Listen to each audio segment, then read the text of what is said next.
Hello from Rapid City, South Dakota. My name is Lisa Whiteface. I'm Oglala Lakota from Pine Ridge, South Dakota. I am a Army reservist. I've been in the military for nearly 24 years, and I enlisted in the military when I was 20 years old. My first job was as a heavy diesel mechanic, and I then, what the Army calls, reclassed to a military police officer. A few years after that, I joined the officer corps in the military, and my current rank is a captain in the Army Reserve Training Brigade out of Denver, Colorado. I was interested in the military because of what the military offers. The discipline and the leadership training has been very, very helpful for me throughout my civilian career in law enforcement, as well as continuing my civilian education and military as well. I don't come across a lot of Native Americans in the military. However, there is a statistic that says that we are one of the highest per capita races serving in the U.S. military. However, when I go home and I go to one of our powwows or one of our community events, I can look anywhere and I will see a lot of veterans in the audience or in the community. My uncle was a Purple Heart recipient from the World War II era, and he was missing in action and survived. Was creative enough in his what would you call it? So he was not captured, but he avoided capture in the Pacific side of the war, and the Japanese family had helped him get back to U.S. lines. He's a huge inspiration. He has passed on since, but it's stories like his that are never told. He also was a code talker. A very humble man, so he doesn't speak of things like that. To this day, we don't know his whole story, only because he has mentioned that it's classified and that's something he would never talk about. I love what the Army has done for me, and working with the Lakota Women Warriors to represent Indigenous women serving in the military, hoping to continue to inspire other women, and to let other women know that they too are warriors, even if they don't serve in the military. Indigenous women just have a way of survival, and it takes a lot of strength to continue to be kind. Thank you. Hello, my name is Brenda McEwing. I'm Dakota from the Dakota Teepee tribe. I served 23 years in the Army in the communications field. My father was also in the military. He was a POW in the Canadian Army. My mom, she was a residential school student, and myself, I was a 60 scoop child and was taken away from my family very young in the early 1970s. Afterwards, I went to a foster home for a couple years, and then I was adopted out to a family in Minnesota where I grew up and graduated from high school and went into the military immediately after high school. I spent my first away from everyone for the first time. It was quite challenging, and my first duty station was Camp Casey, Korea, with the 2nd Infantry Division up by the DMZ. I was there for a year, and then I came back to the States to go to Fort Hood, Texas with the 3 Corps, and I re-enlisted not long afterwards and did a 3-year tour in Germany with the 2nd Armored Division, and from there I went back to the States, and I was with the 1st Infantry Division in Fort Riley, Kansas. I was then sent to, or we were deployed for Desert Storm, and I spent 8 months there and came off active duty right afterwards. Then I went into the Guard, National Guard, Georgia National Guard, and I was out at Dobbins Air Force Base. I spent a couple years there, and afterwards I went to Redstone Arsenal in Alabama to become a communications instructor. I did that for 8 years, and then 2 more. I was also a course coordinator for 5 states.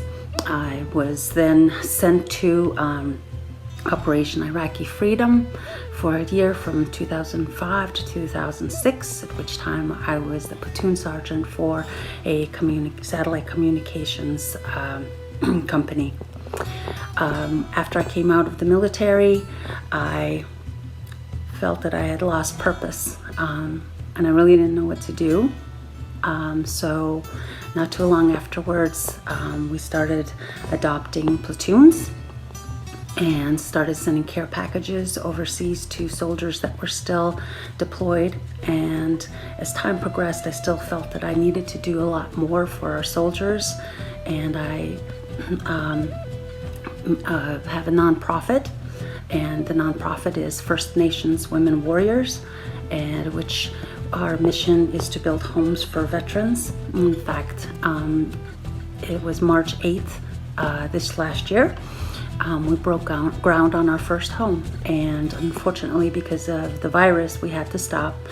And now we're able to pick it all back up again in the next couple of weeks. My nonprofit also does color guard from time to time for different events that ask us to participate. I hope this story is interesting to you, and I look forward to meeting anybody who is interested and would like to talk. God bless you, and many blessings to all that you do. Be safe and be healthy. Take care. How may that get be? We are going to stay with my job. On pay to clay, chante, and town Nahana pay to sabi. Hello, my friends and relatives. My name is Kella Withorn. My English name is Good Feather Woman. I come from the Two Kettle Band, the Cheyenne River Sioux Tribe in South Dakota. In 1986, I joined the U.S. Army. I was only 20 years old. At that time, it was the first time I was ever going to leave home. The first time I ever got on an escalator. The first time I ever flew in an airplane. The first time I left my mom. It was very hard, but I knew in my heart that's what I was going to do. I was going to serve my country. I left home and was so unbelievably scared and homesick. But I knew this is what I wanted to do. I knew that I was always going to serve my country, no matter what. And I enjoyed it all. I enjoyed every bit of it, from the uniform to firing the weapons and being part of the military family. After that, I continued. And I apologize, I'm outside right now because I just wanted to show you a little bit of South Dakota.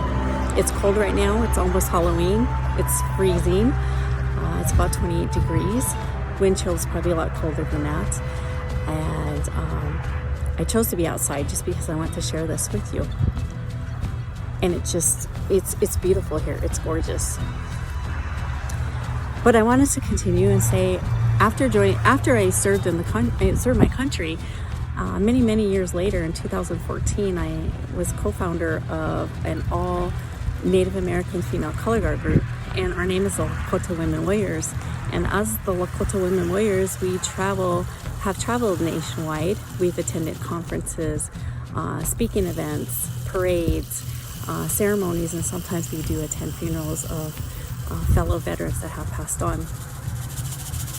We continue to serve in that capacity because we want to bring awareness to everyone that females are veterans too. So many times women are overlooked as veterans. They will look at the males before they look at the females, and they acknowledge the males, and our mission is to get the recognition that ladies do deserve. And sometimes the ladies are a little bit more popular than the guys because, nobody gets to see us too much. So we have a great time.